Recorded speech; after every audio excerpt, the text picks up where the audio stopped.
Vous aimez pour qui? Les hommes et les femmes et ces jeunes gens, ces jeunes filles, ces jeunes garçons qui se sont détournés du monde et qui sont tournés vers Christ Jésus. C'est à toi, c'est à moi, c'est à nous que Christ parle ce soir. Il dit, mais vous, toi qui m'écoutes ce soir, il dit, mais vous, toi qui m'écoutes ce soir, il dit, mais vous au contraire, mais toi au contraire, tu es une race élue. Donc, tu es un élu de Dieu. Ensuite, tu es un sacerdoce royal. Vous êtes un sacerdoce royal. C'est quoi un sacerdoce? On va lire le mot sacerdoce royal dans deux, trois versions de la Bible différentes. Quelle version dit différente? À la place de sacerdoce, c'est écrit autre chose. Qu'est-ce qui est écrit? Quelle version dit différente? Sacerdoce royal. Alors, sacerdoce, qu'est-ce qui est écrit? Pétrise. C'est écrit dans quelle version? Vas-y, s'il te plaît. Mais vous êtes un peuple élu, une communauté de rois prêtres. D'accord. Une communauté de rois prêtres. Donc une prêtrise royale. Vous savez que nous sommes une communauté. À la place des sacerdoces, c'est une communauté de prêtres. Qui sont les prêtres? Pas rien à voir des prêtres catholiques. Prêtres veut dire sacrificateurs. Les prêtres ou les sacrificateurs, ce sont ces hommes qui étaient dans l'ancienne alliance, la tribu de Lévi, qui faisaient sacrifice à Christ Jésus. Ils exerçaient dans le temple. C'était les prêtres, c'était les sacrificateurs.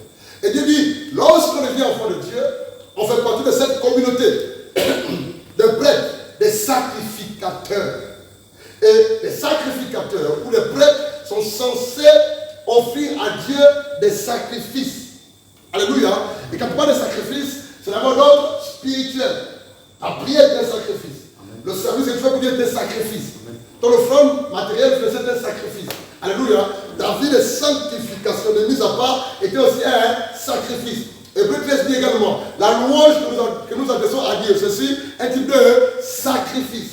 Et la Bible dit, précisément, au verset 9, que vous, au contraire, vous êtes une race élue, et sacerdoce royal. Donc ça veut dire que nous sommes, voilà quoi, une communauté de rois. Qui dit Amen à cela? Il n'y a pas de reine. Hein? Qui est d'accord avec ça? Dans la communauté, là, il y a les rois et les reines. Hein? Non, il n'y a que les rois. Ça, c'est des choses à comprendre. Alléluia. Dans le corps de Christ, dans le royaume de Dieu, il n'y a pas de reines. Il n'y a que des rois. Notre Dieu est le roi des rois. Par conséquent, nous sommes aussi des petits. Il n'y a pas de reines. Alléluia. Il dit, on va faire l'objet d'un enseignement si Dieu peut permettre. Vous êtes un sacerdoce royal, une nation sainte. Sainte. Ça veut dire quoi? Écoutez bien les amis. Une nation sainte. Lorsqu'on dit nation sainte, ça veut dire quoi? Unie. Quand tu trouves les bien attachés, comme ta grande sœur à côté. Ça veut dire quoi? Nation sainte. Je sais pourquoi je te passe la parole. Hein. Tu as compris? Tu regardes chez eux. Je sais que tu vas parler. Oui, Fabrice, elle ta soeur. Une nation sainte. Pas le plus Fabrice, c'est un enfant. Une nation sainte veut dire une nation à part. Nation sainte, une nation à part. C'est très bien, quelqu'un d'autre. Nation sainte, ça veut dire quoi? Oui. Une nation qui se sanctifie. Une nation qui se sanctifie, c'est très bien. Oui, une nation sainte, mon ami, l'apôtre. Une nation sans péché. Une nation qui ne commet pas de péché, acclamons le Seigneur.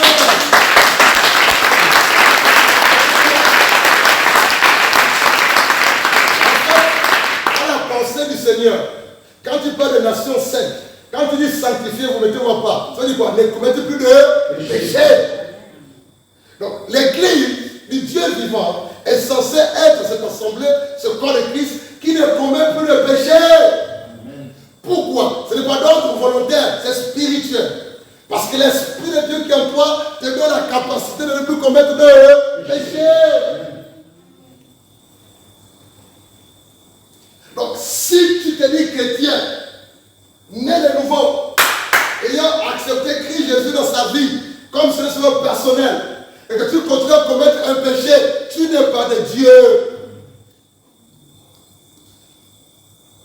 Si tu te dis enfant de Dieu, né de nouveau, tu chantes, le peuple chante, tu es notre intercession, évangélisation, ou si tu es des peuples que vous voulez. Mais si entre temps, tu continues à pratiquer un péché, mon frère, ma soeur,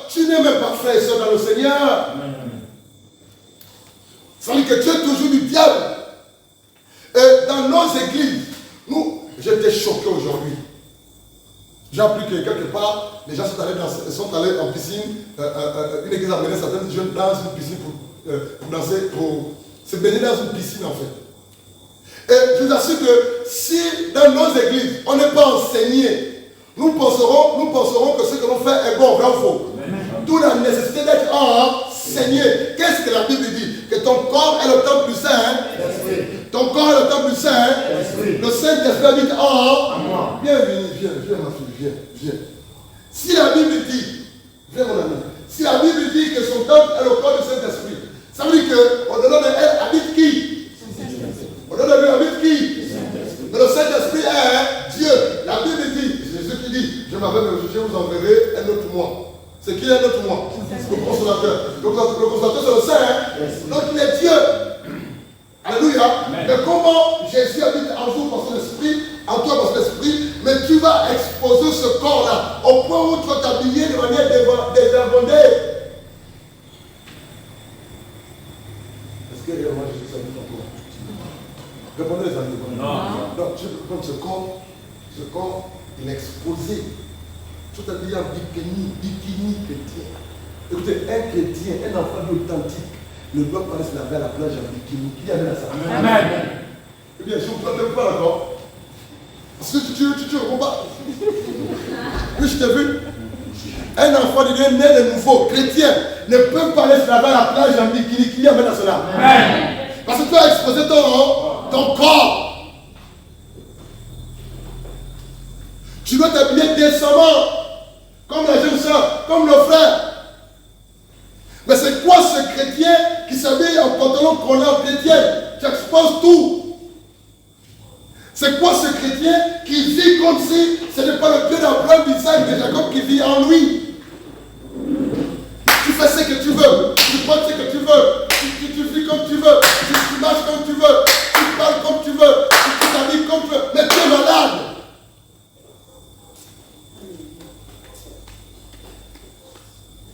J'ai appris qu'ici il y a une église qui dans les jeunes de quelque part sont allés à la piscine, la communauté des jeunes.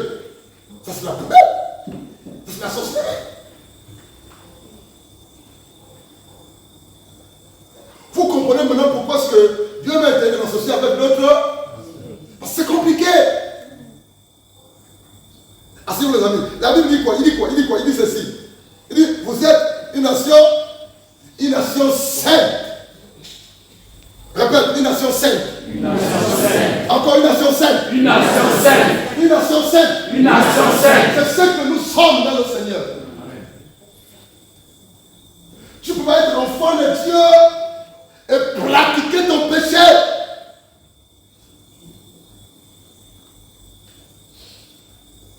Enfant de Dieu, tu t'habilles comme tu veux. Tu exposes ta poitrine. Tu exposes ton fessier. Tu vas être enfant de Dieu et changer la couleur de ton peau, le maquillage. Dis Amen. Amen. Tu es malade, mon ami. Amen.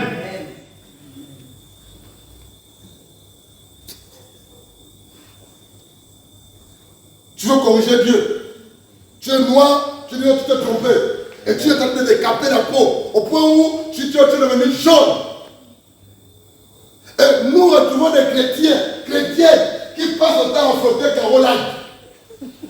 Amen. Il faut bien acclamer Caroline. Amen.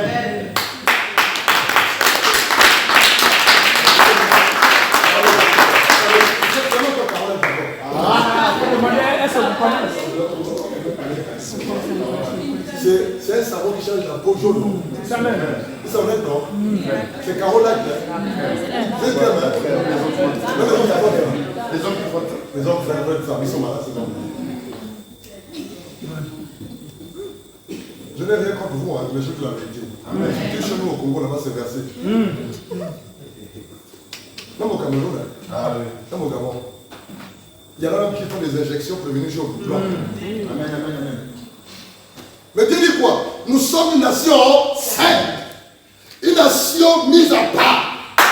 L'église est une nation dans une nation.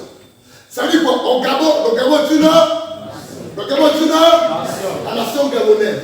Mais dans la nation gabonaise, il y a une autre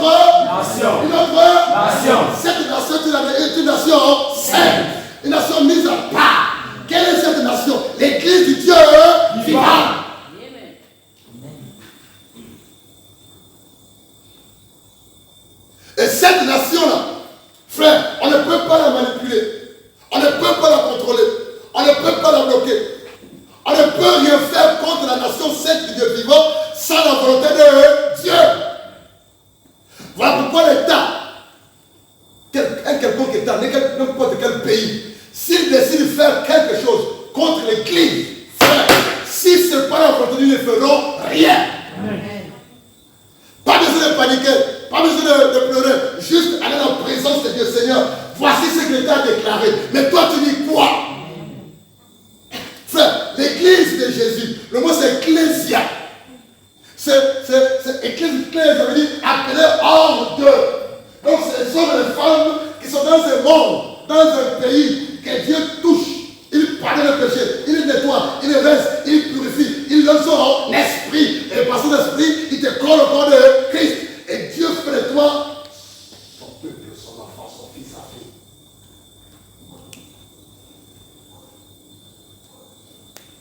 Nous sommes une nation sainte. Tu es là assis et tu passes le temps à mentir. Amen. Tu mens pour te justifier. Tu mens pour t'épargner. Tu mens parce que tu vas voir une bénédiction ou une aide quelque part. Tu mens, tu es païen. La Bible dit que nous sommes une nation sainte. En plus d'être un sacerdoce vivant, ensuite d'être des pierres vivantes, en plus d'être un sacerdoce royal, Dieu dit que nous sommes une nation sainte. Quelle est ta nature? Quelle est ta nature? La sainteté de Dieu. Dis Alléluia. Amen. Dis Alléluia. Amen. Amen. Frère, tu es saint. La nature sainte de Dieu est ton partage et mon partage. Amen. Voilà pourquoi le péché ne peut pas te contrôler, dominer. Amen. Parce que l'Esprit de Dieu est plus puissant que l'Esprit du péché. Amen. Amen. Maintenant, quel est ce Jésus que tu as reçu? Quel est ce Saint-Esprit que tu as reçu qui te donne pas la force de dire non au mal, de dire non au péché? C'est toujours toi qui es la masturbation à Mangamba. Il faut arrêter ça, les amis. Voilà pourquoi Dieu a du mal à t'utiliser. Voilà pourquoi un petit démon ne se fait pas à ta présence quelque part.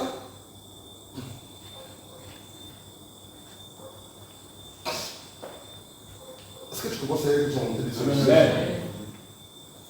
Il dit une nation sainte. Il dit quoi encore? Un peuple acquis. Nous sommes qui? Nous sommes qui? Un peuple acquis. Acquis veut dire quoi? Gagner. C'est ça, non? Un peuple acquis. Donc Dieu nous a acquis. Il nous a gagnés. Avec force. Pendant qu'elle relève la croix. Donc tu ne t'appartiens plus. Je ne m'appartiens plus. Je n'ai plus le pouvoir, la capacité de faire ce que je veux. Amen. Je ne m'appartiens plus. Je ne m'appartiens plus. Tu ne t'appartiens plus. Et c'est ce qu'il a dit à Pierre. Avant, au moment, tu t'enseignais ton examen, ça veut dire quoi? Tu mets ta ceinture. Maintenant, après un moment, c'est les autres qui vont te prendre la ceinture à t'attacher par la phrase. Ça a été pour dire quoi? Pierre, avant, tu faisais ta volonté. Maintenant, là, ce n'est plus toi-même. Alléluia. C'est ma volonté qui va primer. Je vais t'amener là où tu veux. Tu ne voudras pas. Et c'est ça un enfant de Dieu. Il ne vit plus pour soi. Il ne vit plus pour soi. Il vit pour la gloire de Dieu. Avant même de planifier des choses pour toi, tu dois consulter la volonté de Dieu. Demander ce que Dieu veut, de manière précise, par rapport à ci ou par rapport à ça, avant de te déplacer, avant de faire quoi que ce soit. Arrêtons de vivre comme si nos vies nous appartenaient. Arrêtons de vivre comme si c'était maître de nos vies. Arrêtons de vivre comme si on a le plein droit de faire ce que l'on veut. Non, frère. Arrêtons un peu, les amis. On ne peut pas voir la gloire avec de tels comportements. Nous sommes un peuple acquis. Pourquoi Dieu nous a acquis? Qui peut répondre à la question? Pourquoi Dieu nous a acquis? Qui peut répondre à la question? Oh. Oui, Winnie. Parce que vous avez aimé, je suis d'accord, alléluia. Amen. Oui, quelqu'un d'autre? Oui. Oui. Pour faire sa gloire. Pour faire sa gloire. Oui, quelqu'un d'autre, c'est très bien. Proclamer ses merveilles. Pour proclamer ses merveilles. La réponse est dans la suite du verset. Lisons. Lisons, verset 9. Vous, au contraire, vous êtes une race élue. C'est cela 1 Pierre 2, 9, les amis. Vous, au contraire, vous êtes une race élue ou choisie, c'est selon. Un sacerdoce royal, une nation sainte, un peuple acquis. Pourquoi? Afin que vous annonciez quoi? Les vertus de celui qui vous a appelé les ténèbres à son admirable lumière.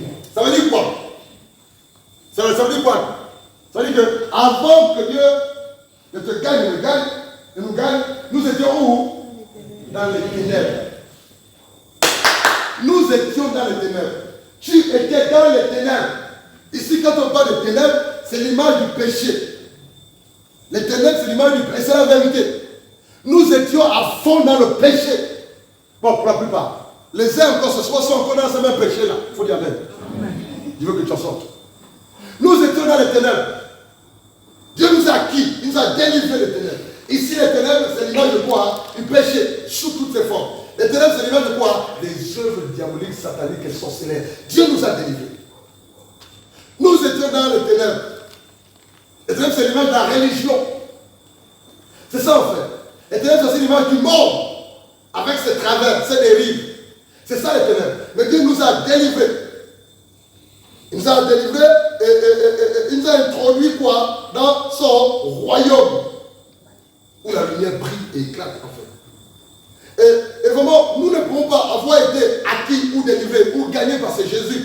La puissance des ténèbres, la puissance du péché, la puissance du monde, la puissance des œuvres diaboliques, sataniques, sorcières, et continuer à faire les mêmes choses. C'est là le problème de l'église que nous sommes. C'est là le problème de l'église que nous sommes. Quel est le problème de l'église? C'est le péché. Dis Amen. Amen. Je vais vous dire quelque chose. Le vrai problème de l'église, ce n'est pas le diable. L'ennemi numéro 1 de l'église, ce n'est pas le diable. Il faut dire Amen. Amen. Je vous assure, ça je l'ai compris depuis. L'ennemi de taille de l'église, ce n'est pas le diable. C'est le péché. C'est le péché qui est le vrai problème.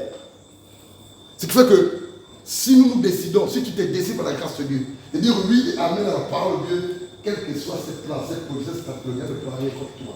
Amen.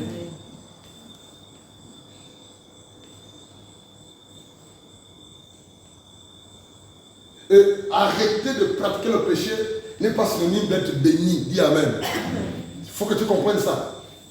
Certaines personnes disent que, mais le péché, je ne mens plus, je ne vole plus. J'ai arrêté la fornication, le concubinage. Je suis sorti de la fausseté, mais Dieu ne me bénit pas. Mais qu'est-ce qui t'a dit que arrêter de pratiquer le péché qui vaut à être béni pour recevoir la bénédiction? Non, tu le fais d'abord parce que tu veux pouvoir ton âme être sauvé.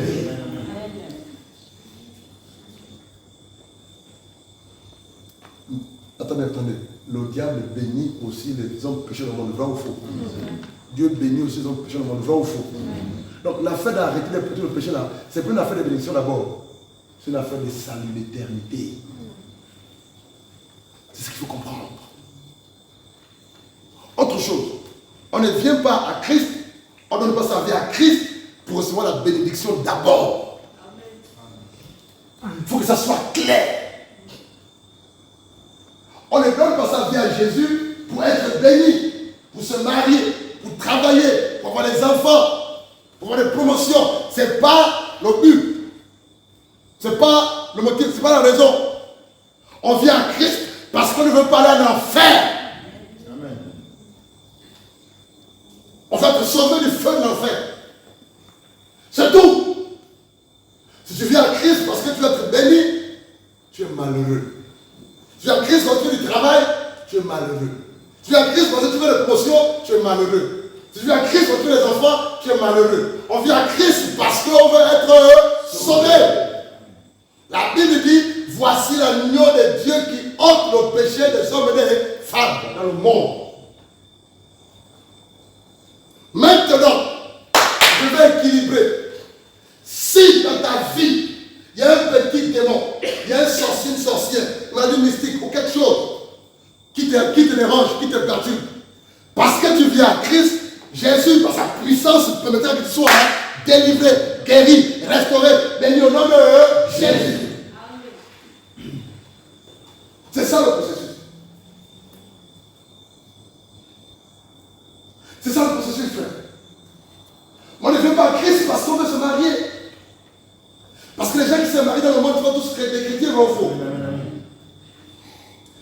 maintenant, si ton mariage est lié ou attaché quelque part, et que dans le monde tu as lié attaché, en venant en Christ dans le salut, il va délier ton mariage. Tu vas te marier. Il n'y a pas de mal à ça. Mais arrêtez de penser que je dois aller dans le Seigneur en Christ, je vais te récupérer dans le Seigneur parce que je vais te bénir, frère. Quand la bénédiction va tarder, tu vas te décourager. Tu vas repartir dans le monde.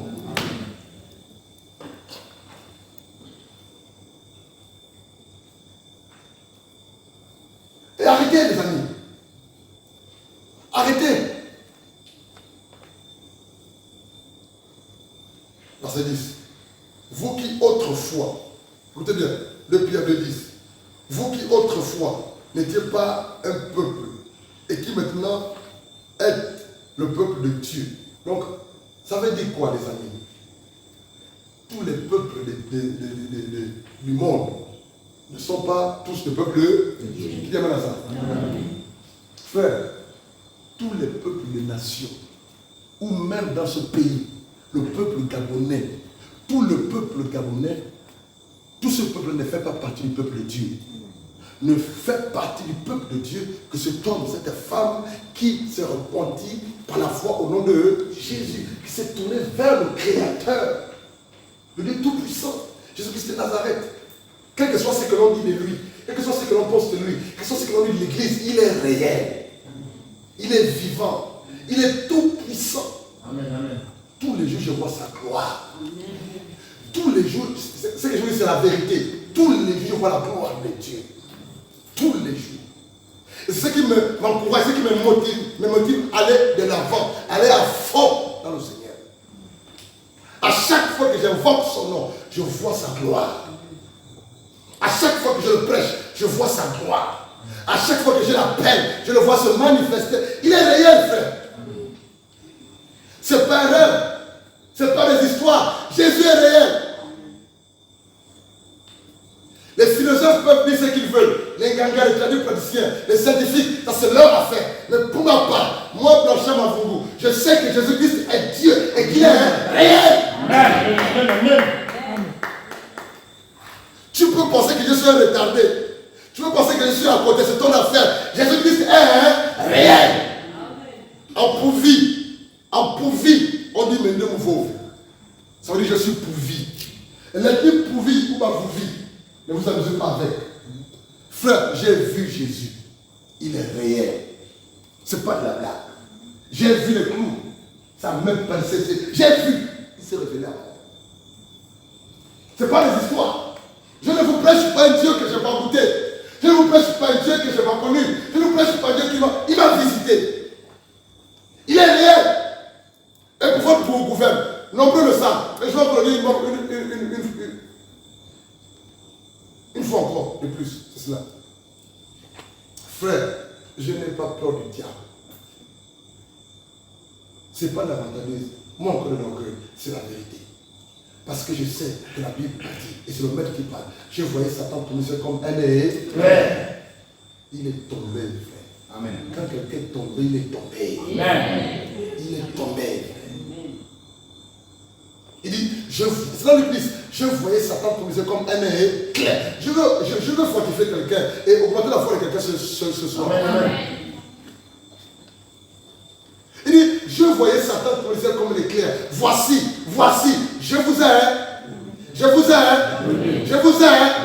Peut-être que tu ne comprends pas, je vais dire autrement. Voici, je t'ai donné le pouvoir. Qui a cette nation sainte? Qui a ce sacerdoce royal? Qui a cette pierre vivante? À qui? À toi et à moi. Au nom de Jésus.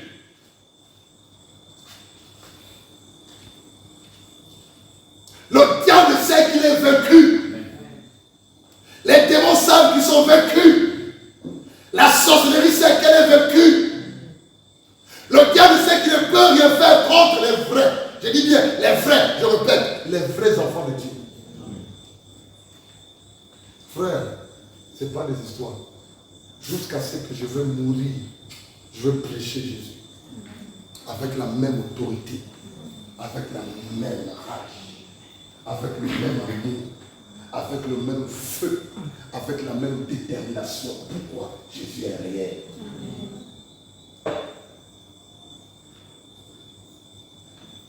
Ce jour-là, devant moi, c'est ce que je voulais dire en fait. Je sais que ça me reconforte énormément, en plus de ce qui est écrit. Ce jour-là, Prisca, le diable m'a dit, en plein culte dimanche, quand on a prié à la fin, c'est manifesté. Tout le monde a paniqué. Je suis en bas à Kafoulaga. Quelques-uns étaient là. Quelques-uns étaient là. Ils étaient là. Et là, était là. Ils étaient là. Allez demander à Karine, elle est là au Kafoulaga. Elle avait fui. Nombreux étaient sortis de la salle. Cette jeune fille assise à l'extrême droite de la rangée, à la fin de la prédication, l'Esprit me dit, bloque là. Regarde la jeune fille, prie pour elle. Là, il a clôturé. Fabrice est là. Tu te rappelles? Il avait clôturé le temps de partage, l'enseignement, un dimanche. L'Esprit me conduit. Regarde la jeune fille devant là, à côté de ce jeune homme. Prie pour elle. Le Seigneur, c'est la fin. On a clôturé. Il faudrait écouter la voix de l'Esprit de Dieu. Amen. Quand nous nous retrouvons en semaine pour le dimanche, ce n'est pas la religion. Si tu es fatigué, un dimanche, il arrivera de jours ardenti. On va tomber ici à 16 h. Amen. Parce que l'Esprit vivant, c'est une voix. Je vais te toucher, délivrer, restaurer, bénir, équiper nous. Tu vas faire du bien, frère. Amen. On ne verra même pas passer. Amen. On n'aura même pas faim, on n'aura même pas soif. Amen. Vous verrez, dans tout le temps, les gens vont demander des enseignements en soirée. Les gens viendront au courant, on veut l'enseignement. Ajouter le mardi, le vendredi, c'est petit, je prophétise. Ajouter 4 jours dans la semaine d'enseignement, en plus que dimanche. Amen. Ça arriverait, frère. Amen. On sera débordé. On sera débordé. Parce que l'Esprit va se mouvoir, va travailler, va opérer, va tirer. Et ce jour-là, on a fait le vœu au nom de Jésus. Elle a dansé la classique. Je me fais de ce témoignage. N'est-ce pas, Fabrice? Oui. Elle a dansé la classique. Pourquoi danser la classique? Oui. Qui a dansé la classique là ensemble? Même pour la comme ça là. Les classiques man, les classiques women. C'est une danse diabolique. C'est le diable qui a créé ça. Oui. Elle a dansé la classique. Les ongles vont bouger, pousser, les yeux ont rougi, les cheveux se sont rétrécis. C'était compliqué. Nombreux frères dans la salle ont commencé à quoi? À fuir, à sortir. N'est-ce pas, frère Fabrice? Et là, je lui dis, lève-toi, mon fils, prie. C'est lui que j'ai dit. Fais la prière des frères, on va prier pour la jeune dame dehors. C'est lui qui a compris la prière, sauf sur le jour. C'est ça? C'est lui. So, vous allez derrière. Derrière, il y avait. Avec qui? Victor. Derrière, là-bas, la terre, il y avait avec qui? Marie de Diana. Le mari de Diana. C'est cela? Non. Non, un autre communiqué. Il y a un autre communiqué, je ne sais pas comment il s'appelle. C'est celui qui le connaît. Hervé. Il y avait Victor derrière, il y avait Hervé, il y avait moi. Il y avait qui encore? Mon épouse. Il y avait qui encore? Qui ça? Frère Francis. Vous étiez là. Sur la terrasse arrière, là où était l'assemblée avant. Café Lagarde, là. Tu connais? On a prié derrière pour cette jeune dame. Au nom de Jésus, les suites a saigné. Au nom de Jésus, c'est le diable qui parle. Il dit, j'ai attendu parler de toi. Depuis là-bas, je suis venu les rassurer. Il dit ceci, toi et moi, Blanchard, avons le même père. C'est pas ils sont là. C'était tu. Toi et moi, avons le même père. Mais moi, je me suis rébellé, Blanchard. Mais toi, tu fais l'œuvre de ton père. Parce que tu as été chassé au nom de Jésus. Le diable est derrière. Frère, ce n'est pas des histoires. Le diable détruit les vies. Amen. Mais pour que ce diable détruise les vies, il attend que toi seul tu pratiques le péché. C'est par le canal du péché ou le péché que tu commets, que tu pratiques, que lui te détruit, te possède. Il vole ta destinée. Il détruit ta destinée. Il vole tes étoiles. Il faut que ça s'arrête. Ça sert à quoi d'avoir deux avis à Jésus, ou chanter pour Jésus, ou prêcher l'évangile, ou être chrétien et continuer à mentir, voler, tricher, se masturber, haïr les autres, critiquer mieux. Ça sert à quoi? Soit tu es sérieux, tu es vrai, ou repars dans le monde. Si tu repars dans le monde, le diable il va t'accueillir. Les bras du moment, si tu meurs sans te repentir, c'est où la finalité du diable? C'est là que je te dis. C'est même pas l'enfer. C'est le lac de feu. L'enfer, après l'enfer, c'est le lac de Apocalypse 15. Un feu à la place de l'eau, comme lac, c'est le feu. On a dit, moi, quand le maître dit que nous sommes une nation sainte, c'est parce qu'il veut qu'on vive cette nature de sainteté. Attends, qu'est-ce que le péché te donne que Dieu ne peut pas te donner si tu n'as pas pour lui? Amen, amen. Qu'est-ce que le péché te donne que Dieu ne puisse pas te donner si tu ne te mets à part pour lui, pour ton salut? Qu'est-ce que le monde te donne que Dieu ne puisse te donner si tu ne te mets à part pour lui et pour ton salut? Dites-moi. Tu es tout le temps dans les mêmes choses. Tu es tout le temps dans les mêmes péchés. Tu continues à coucher avec cet homme sans être marié. Tu continues à aller au lit avec ce petit ami, cette petite amie sans être marié. Tu continues à boire ton vin. Tu continues à te souiller. Tu continues à regarder les musiques mondaines. Les Jay-Z, les Beyoncé, les oiseaux rares. Si ce oiseau ne se répond pas, il va se lancer dans l'enfer. Il ne faut pas réussir sérieux. Qu'est-ce que vous voulez? Qu'est-ce que vous cherchez? Nous sommes les passages sur terre. Qu'est-ce que tu poursuis? Qu'est-ce que tu cherches? Toi, enfant de Dieu, né de nouveau, toi qui as reçu l'Esprit Saint de Dieu, le Saint-Esprit, l'Esprit qui a ressuscité Christ d'entre les morts, l'Esprit glorieux de feu et puissance, l'Esprit Saint. Pourquoi tu t'engages pas à te mettre à part? Pourquoi tu t'engages pas à obéir la parole de Dieu? Pourquoi tu t'engages pas à te séparer avec le monde? Le monde fort pour tout. Pourquoi? Pourquoi tu t'engages pas à sortir du péché sexuel? Pourquoi? Qu'est-ce que le sexe te donne depuis que tu es à l'intérieur sans que tu ne sois marié?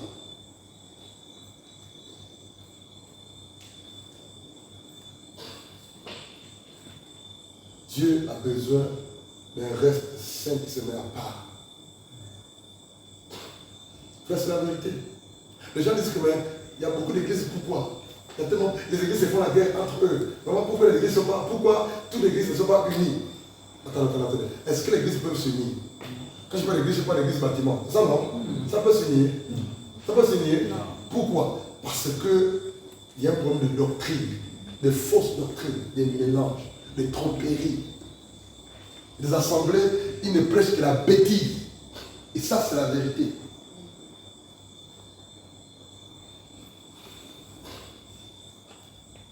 Alors, on va organiser des dirigeants, on va organiser un défilé de mode.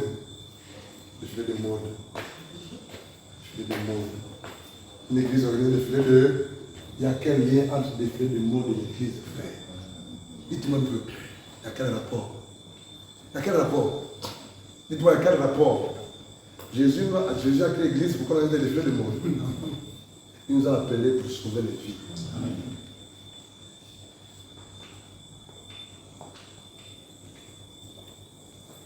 Verset 11. Depuis 11, allons-y. Verset 11.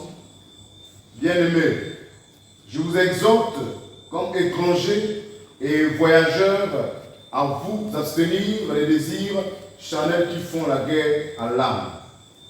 Alléluia. Bien-aimé. C'est qui le bien-aimé ici? C'est qui le bien-aimé ici? C'est nous les amis. Bien-aimé, c'est l'apôtre Pierre qui parle. Bien-aimé, je vous exhorte, comme étrangers et voyageurs sur la sachons, moi le premier, que nous sommes quoi? Étrangers et voyageurs sur la. Ça veut dire quoi? Nous sommes deux. Passage. Aucune personne vivante dans cette terre des vivants ne resterait éternellement vivant sur cette terre des vivants. Qui a dit ça? Amen. Nous sommes des passages. C'est parce que nous sommes des passages. Sache ceci, que Dieu t'appellera en jugement. Ça ne sert à rien de faire semblant. Ça ne sert à rien d'être dans le faux, dans le mélange. Ça ne sert à rien de faire du chrétien en croix de Dieu et continuer à pratiquer le péché volontairement. Ça ne sert à rien. Mon ami, le conseil gratuit. Répare dans le monde. Tu perds ton temps.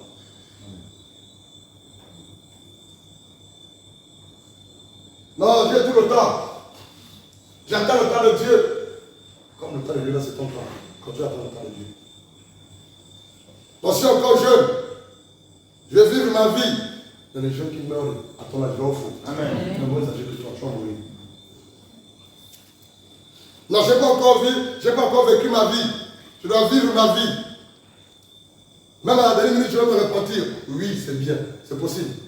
Mais tu n'es pas maître de ta vie. Il dit en verset 11, bien-aimés, je vous exhorte, comme étrangers voyageurs sur la terre, à vous abstenir. Donc ça veut dire que c'est une affaire personnelle. Il dit à vous abstenir. Un, de convoitises charnelles. Qui font quoi? La guerre à l'âme. Donc Dieu nous dit, bien-aimés, il s'adresse à qui? Aux frères, aux sœurs qui sont nés de, qui ont reçu l'esprit de Dieu. Dieu dit, je vous exhorte, abstenez-vous. Donc je dois m'abstenir. Et je peux m'abstenir. Tu dois t'abstenir. Et tu peux t'abstenir par la puissance du Saint-Esprit. C'est ça la parole. Donc arrêtons de dire que c'est plus fort que moi. Oui, je suis d'accord, le péché est puissant. Mais l'esprit est encore plus puissant que le péché. C'est une affaire de volonté. C'est une affaire de décision. C'est une affaire d'éternité. Où passeras-tu ton éternité après la mort physique? Il dit abstenez-vous de convoitises charnelles. Qui font quoi? La guerre à l'âme. Donc si tu ne t'abstiens pas, mon ami, ta chair te poussera toujours à faire quoi? À pécher, à commettre le péché. Et là, Jésus ne doit rien pour toi. Écoutez bien, ce n'est pas Jésus qui vient te dire, je te donne la force pour le péché. C'est toi de décider, l'esprit t'accompagne. Jacques chapitre 1. Jacques, juste derrière. Jacques chapitre 1. Verset 13. Jacques chapitre 1, verset 13. Verset 15. Jacques chapitre 1, verset 13 à 15. Que Jacques chapitre 1, verset 13 à 15. Allons-y. Verset 13. Que personne, lorsqu'il est tenté, ne dise, c'est de la part d'Élohim que je suis tenté. Car Élohim ne peut être tenté par le mal. Et lui-même ne tente personne. 14. Mais chacun est tenté quand il est attiré et attrapé avec une appât par sa propre convoitise. 15. Après que la convoitise a conçu, elle enfante le péché. Et le péché étant accompli, engendre la mort. Une version, s'il vous plaît. Une autre version, la Bible. Même référence. Jacques 1,13. Jacques 1,13. Que personne devant la tentation ne dise c'est Dieu qui me tente. Car Dieu ne peut pas être tenté par le mal et il ne tente lui-même personne. 14. Lorsque nous sommes tentés, ce sont les mauvais désirs que nous portons en nous qui nous attirent et nous séduisent. 15. Puis le mauvais désir conçoit et donne naissance au péché. Or le péché, une fois parvenu à son plein développement, engendre la mort. Amen. Le péché engendre quoi? La mort. 1 Jean 3, 8. Allons-y. Répète. 1 Jean 3, 8. 1 Jean 3, 8. Oui. 1 Jean 3, 8. 1 Jean 3, 8. 1 Jean chapitre 3, verset 8. Celui qui pratique le péché est issu du diable. Arrête-toi là. Regardez s'il te plaît. Celui qui pratique le péché est issue du diable. Coralie, c'est ça, non? Coralie. Coralie, c'est ça? Coralie, dis-le comme ça, s'il te plaît. Jean 38. Fais la page. Vas-y, s'il te plaît. Celui qui pratique le péché est du diable. Relis plus fort, s'il te plaît. Écoutez la soeur. Celui qui pratique le péché est du diable. Ça veut dire quoi? Que cet homme, cette femme, qui est païen ou un chrétien, mais qui pratique le péché, ça veut dire qu'il est enfant du diable. On dit, il est enfant du diable. C'est lui qui pratique le péché. Donc ça veut dire quoi? Moi, je vais plus avec toi ce soir. À chaque fois que tu mens, tu es enfant du diable. Est-ce que mentir est un péché? Amen. C'est pas d'accord. Tu es d'accord? D'accord. À chaque fois que tu voles, tu es du diable. Est-ce que voler est un péché? Amen. À chaque fois que tu critiques ton frère, ta soeur, négativement, tu es du Diable. Est-ce que les critiques négatives sont un péché? Amen. À chaque fois que tu couches avec un homme, une femme sans être marié, tu es du Diable. Est-ce que c'est un péché dans les rapports sur le marié? Amen. Tu es marié comme moi, que tu commettes l'adultère, tu es du Diable. Est-ce que commettre est un péché? Amen. Si tu passes le temps de te masturber, tu es du Diable. Donc à chaque fois que toi qui m'écoutes ce soir, volontairement ou involontairement, tu passes le temps à pratiquer un péché quelconque, sache que sur le plan spirituel, tu es enfant du Diable. diable. Maintenant, ça va sonner dans ton esprit. À chaque fois que tu vas vouloir faire quelque chose de pas bien, tu es enfant du diable. Tu es enfant du diable. Je t'assure que ça va sonner dans ton esprit. À chaque fois que tu voudrais quelque chose et tu ne veux pas bien, je t'assure que ça va sonner. Même dans les verres, ça va sonner. Même dans le son, ça va résonner, frère. Lorsque tu voudras faire quelque chose, ça coûterait ton fort intérieur, ton fort intérieur. Si tu le fais, tu es enfant du diable. Et si tu fonces à ton péché, ça veut dire que tu es enfant du diable. Si tu t'habilles de manière désolée, tu es du diable.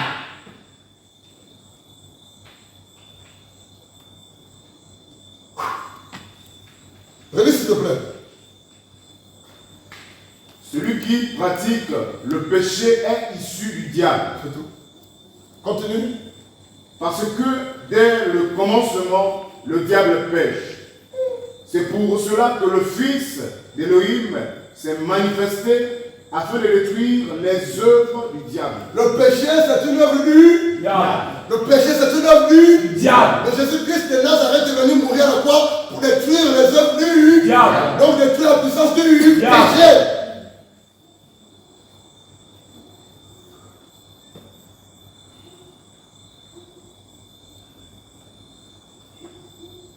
En fait, je n'ai rien contre toi. Dis Amen. Amen. Mais ce que je veux, ma vie, c'est que tu comprennes que le péché est plus que dangereux que le sida. Amen. Le péché détruit les vies. Le péché entraîne en enfer. Le péché détruit les grâces, ton potentiel. Le péché détruit les grâces qui sont en toi. Le potentiel que lui a mis en toi et donne ton diable. Le péché t'empêche d'entrer dans ta destinée. Le péché vole tes grâces, tes bénédictions. Le péché te freine. Le péché ternit la lumière de Christ qui est en toi. La gloire de Dieu. Le péché ouvre les portes au diable, à l'ennemi, aux sorciers, aux satanistes, aux occultistes, aux démons, aux esprits méchants, pour te détruire, pour voler ce que tu as. Ça, c'est ce que le péché fait. Le péché t'empêche d'entrer dans ton ministère, dans ton service. Si tu appelles être évangéliste, pasteur, prophète, docteur, apôtre, ou chante, mais tant que tu pratiques un péché quelconque, ça va ternir, ça va t'empêcher de rentrer pleinement dans ton ministère, de voir la gloire de Dieu.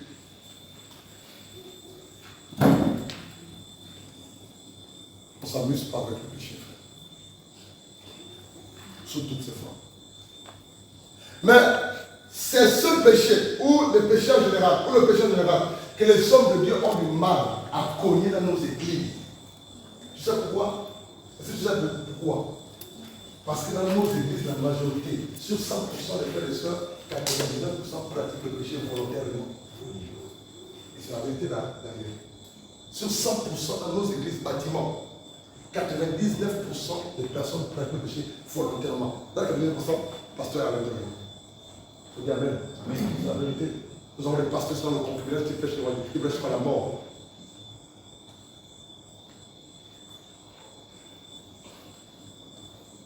Et du coup, le diable n'est pas effrayé. Il a cela dans l'église.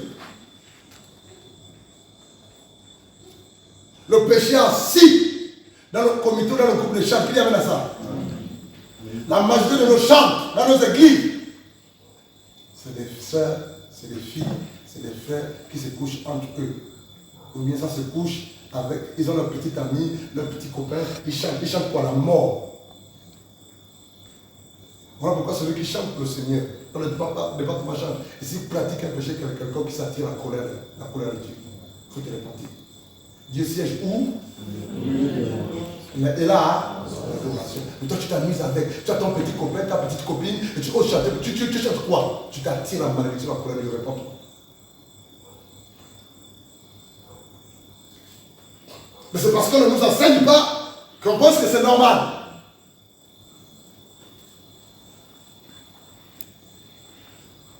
Un côté chapitre 9. Je sais pourquoi il insiste là-dessus aujourd'hui. Un côté chapitre 9. Allons-y. On a pas le temps. Un côté 9. Lisons le verset 9 en descendant. Un côté chapitre 9, verset 9. 6, s'il te plaît. Un côté chapitre 6, 9, c'est là. Un côté chapitre 6, verset 9. Un instant. Un côté chapitre 6, c'est cela, le verset 9 à 10. Allons-y. 1 Corinthiens 6, 9 à 10. Ou bien, ne savez-vous pas que les injustes... 1 Corinthiens 6, 9 à 10. C'est bon? On est tous sur la page? Ça peut aller? Docteur, ça va? Allons-y alors.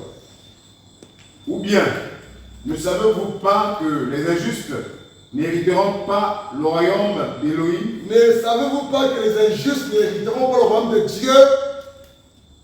Si les injustes n'héritent pas le royaume de Dieu, où iront-ils ces injustes-là?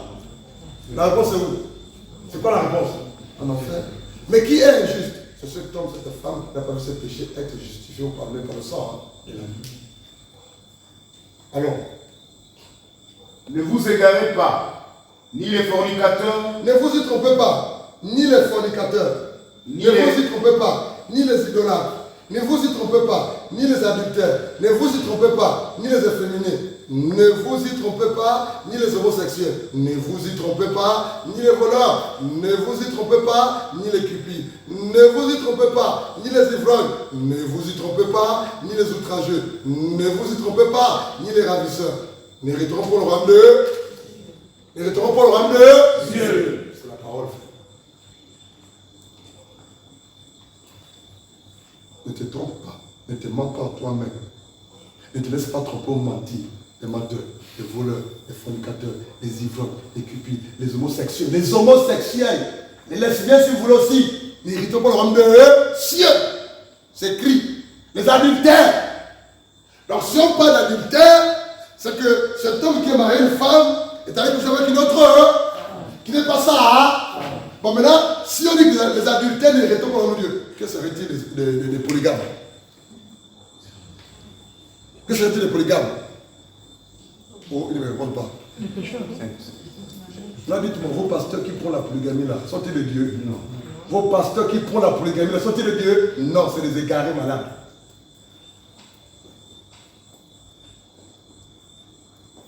Oh, Salomon avec plusieurs femmes, non? Oh, tel avec plusieurs femmes, non?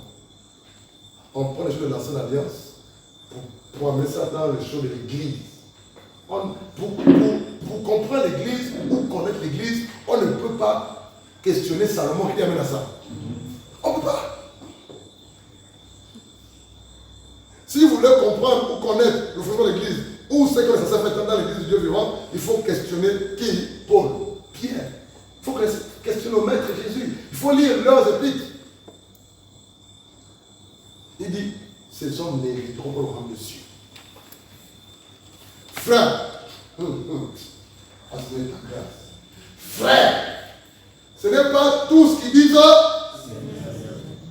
ce n'est pas tous qui disent qui hériteront le royaume de Dieu, mais seulement celui-là qui fait la volonté de mon Père. L'affaire de salut là, c'est pas une affaire de groupe. Amen. Ou d'église, ou de communauté. C'est une affaire individuelle. C'est celui ou celle qui fera la volonté de Dieu. Donc on peut être tous là en groupe.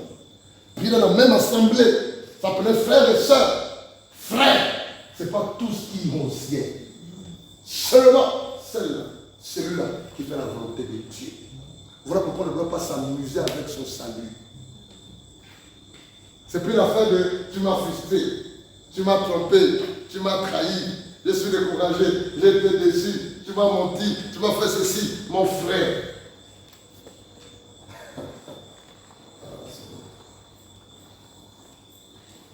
Dis le verset 11 s'il te plaît.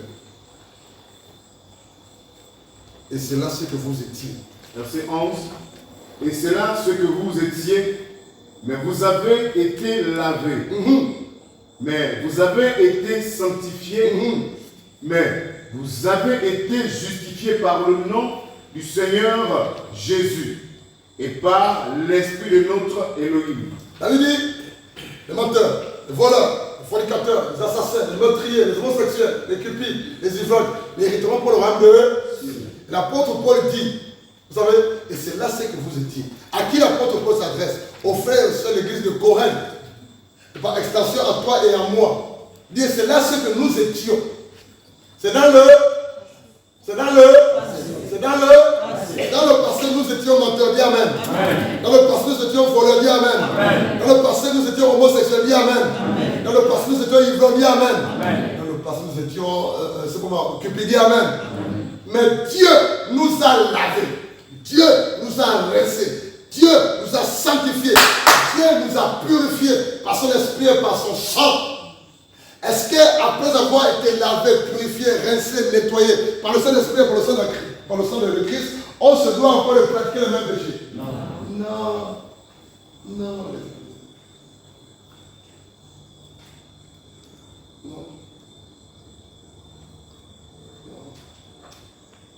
C'est cette façon de prêcher là.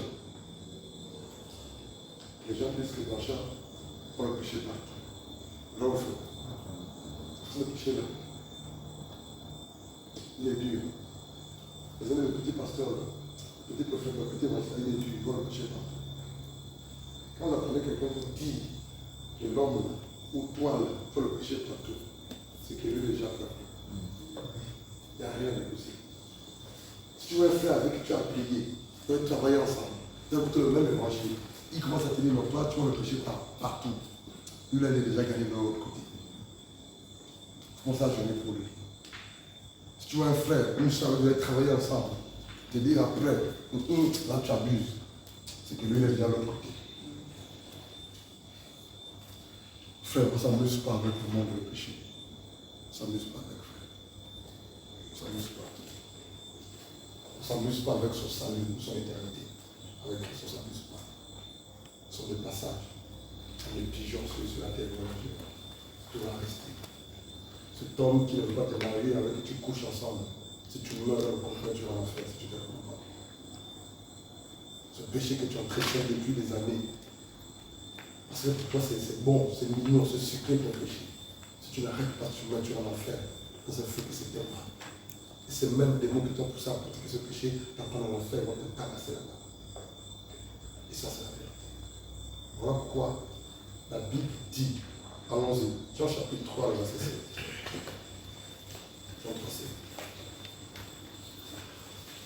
Le thème de ce soir, c'est tu es une nation sainte. Dis Amen. Nous sommes une nation sainte. Dis Amen. Le thème de ce soir, nous sommes une nation sainte. Alléluia. Jean 16.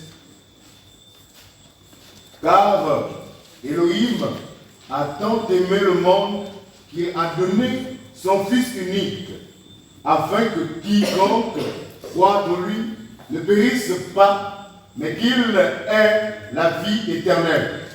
Relais s'il te plaît. Car Elohim a tant aimé le monde qu'il a donné son Fils unique, afin que quiconque croit en lui ne périsse pas, mais qu'il ait la vie éternelle. Amen. Regarde s'il vous plaît. Même référence. Jean 3, 16.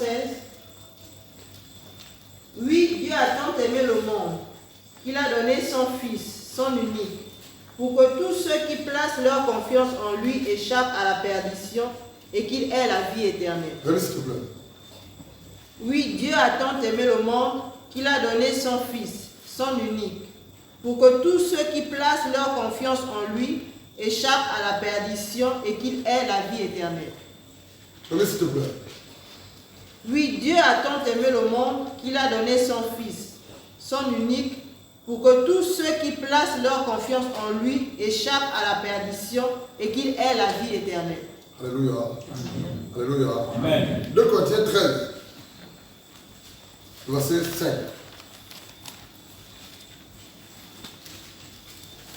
Deux Corinthiens 13, verset 5. 2 Corinthiens 13, verset 5. Examinez-vous vous-même. Alléluia. Examine-toi toi-même. Dis Amen. Amen. Ce soir, je vais nous appeler à un examen personnel. Examine-toi toi-même. Continue s'il te plaît. Examinez-vous vous-même. Si vous êtes dans la foi, éprouvez-vous vous-même.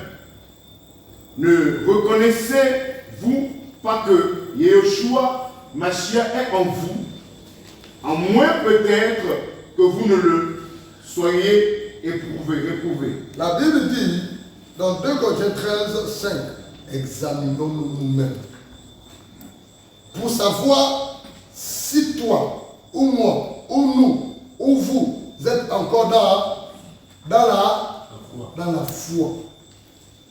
Donc, un chrétien, en fait, cet homme, cette femme qui a l'esprit de Dieu doit s'examiner. Tu dois t'examiner tous les jours. Est-ce que je suis encore dans la foi? C'est un examen personnel, individuel, seul. J'examine ta façon de te comporter, ta façon de parler, ta façon de décider, ta façon d'être, tes choix, tes décisions, tes priorités. Est-ce que ce que je fais plaît à Dieu? Est-ce que j'ai encore une vie qui plaît à Dieu? Est-ce que ma vie honore Dieu? Est-ce que j'obéis à la parole de Dieu? Est-ce que je me suis séparé? Est-ce que je grandis depuis 3 ans que je me suis converti? Est-ce qu'il y a une croissance dans la sanctification, une croissance dans la connaissance, une croissance dans l'amour, dans la crainte de Dieu? Ou bien c'est la légèreté? Tu dois t'examiner. Est-ce que depuis que je me suis converti, que je prie, que je fréquente une assemblée, ma façon de m'habiller, jeune frère, jeune soeur, femme, est-ce que tu dois t'habiller en collant et puis tout est exposé? Tu dois t'examiner. Normalement, pour toi qui m'écoutes, femme, on n'a pas besoin de voir ton bustier. Qui amène à ça? C'est quoi un bustier? Les femmes, qu'est-ce que c'est? Oh, elle ne répond pas. Oh, je suis pas grave. Oui, ma fille qui a un joli foulard là. C'est quoi un bustier? On appelle le soutien. C'est très bien. Quelqu'un d'autre, qu'est-ce que c'est? Qui peut dire mieux? Bon, regarde-moi. Yawa, c'est quoi un bustier? Tu connais. Tu connais. C'est un sou. Et puis on met le sous-vêtement, et puis on la chemise, on enlève. C'est comme ça que c'est pas vous et puis on voit ton sou. Vrai ou faux? C'est ça le bustier. C'est un peu comme ça là. Un peu comme ça là. Elle a habillé, mais on voit les traces, la forme de la poitrine, c'est pas nécessaire. Parce que s'il y a un frère qui est bizarre, je n'ai pas encore, hein, Fabrice, il se comprend. Je m'en parle. Il sourit, il comprend. Lui, il va faire ça. Bravo. Il va sauter à lorgner la sœur. Maintenant, on peut encore voir ton bustier, ton sous-vêtement. Si tu as une veste, ou ton veste. Alléluia. Amen. Voilà. Pas besoin de voir ton sous-vêtement. Parce que c'est trop blanc là, c'est trop propre là. Et puis, le frère va dormir. Va au fond. Amen. Arrêtons d'être des pierres d'achoppement pour les autres sœurs.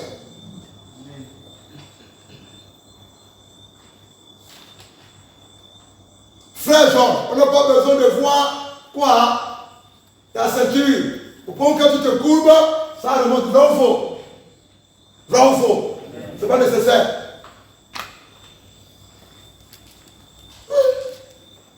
Parce que nous sommes faibles, bien même. Si on ne veille pas, nous allons être une source pour l'autre frère. On doit veiller. On doit bien se vêtir. Je me pose la question, mais pourquoi toi tu trouves les longues chemises jusqu'ici? Il est là, c'est mon réellement tous les jours. Il est là, il n'est pas là. On dit que l'homme n'a pas les habits, toutes les mêmes chemises, les longues chemises, c'est comment faire? Parce que quand tu prêches, un faux mouvement, ça peut se. Le boubou va. Oui. Attends, le Seigneur.